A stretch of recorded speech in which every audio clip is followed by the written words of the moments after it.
Letters from a Stoic by Seneca, Letter 8, on the philosopher's seclusion.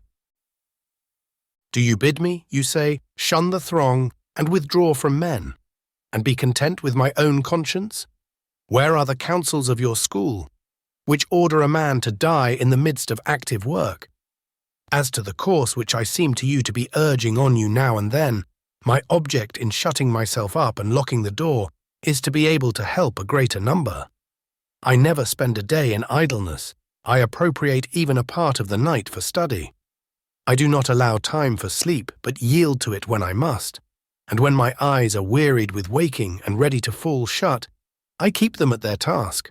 I have withdrawn not only from men, but from affairs, especially from my own affairs.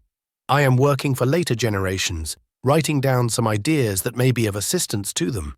There are certain wholesome counsels which may be compared to prescriptions of useful drugs. These I am putting into writing, for I have found them helpful in ministering to my own sores, which, if not wholly cured, have at any rate ceased to spread.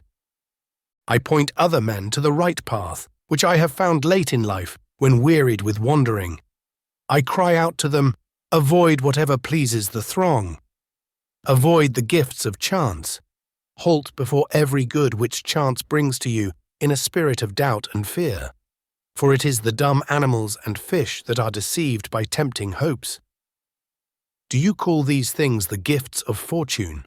They are snares, and any man among you who wishes to live a life of safety will avoid to the utmost of his power these limed twigs of her favour, by which we mortals, most wretched in this respect also, are deceived. For we think that we hold them in our grasp, but they hold us in theirs. Such a career leads us into precipitous ways, and life on such heights ends in a fall. Moreover, we cannot even stand up against prosperity when she begins to drive us to leeward, nor can we go down either. With the ship at least on her course, or once for all. Fortune does not capsize us, she plunges our bows under and dashes us on the rocks. Hold fast, then, to this sound and wholesome rule of life, that you indulge the body only so far as is needful for good health. The body should be treated more rigorously, that it may not be disobedient to the mind. Eat merely to relieve your hunger, drink merely to quench your thirst, dress merely to keep out the cold, house yourself merely as a protection against personal discomfort. It matters little whether the house be built of turf, or of variously coloured imported marble. Understand that a man is sheltered just as well by a thatch as by a roof of gold. Despise everything that useless toil creates as an ornament and an object of beauty, and reflect that nothing except the soul is worthy of wonder, for to the soul, if it be great, naught is great. When I commune in such terms with myself and with future generations, do you not think that I am doing more good than when I appear as counsel in court, or stamp my seal upon a will, or lend my assistance in the Senate, by word or action, to a candidate? Believe me, those who seem to be busied with nothing are busied with the greater tasks. They are dealing at the same time with things mortal and things immortal.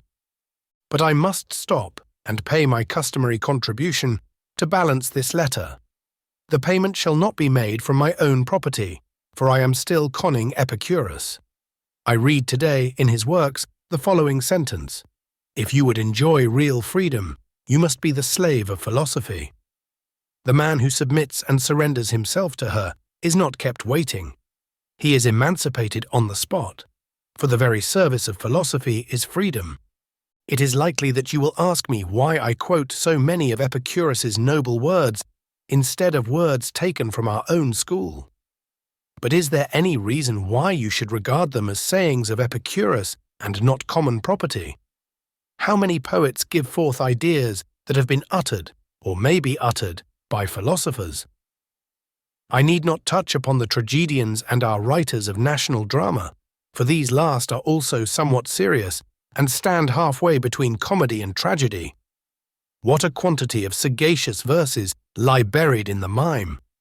How many of Publilius's lines are worthy of being spoken by buskin-clad actors, as well as by wearers of the slipper?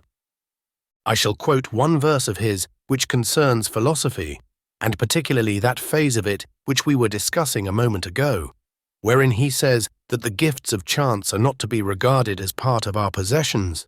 Still alien is whatever you have gained by coveting. I recall that you yourself expressed this idea much more happily and concisely. What chance has made yours is not really yours. And a third, spoken by you still more happily, shall not be omitted. The good that could be given can be removed. I shall not charge this up to the expense account, because I have given it to you from your own stock. Farewell.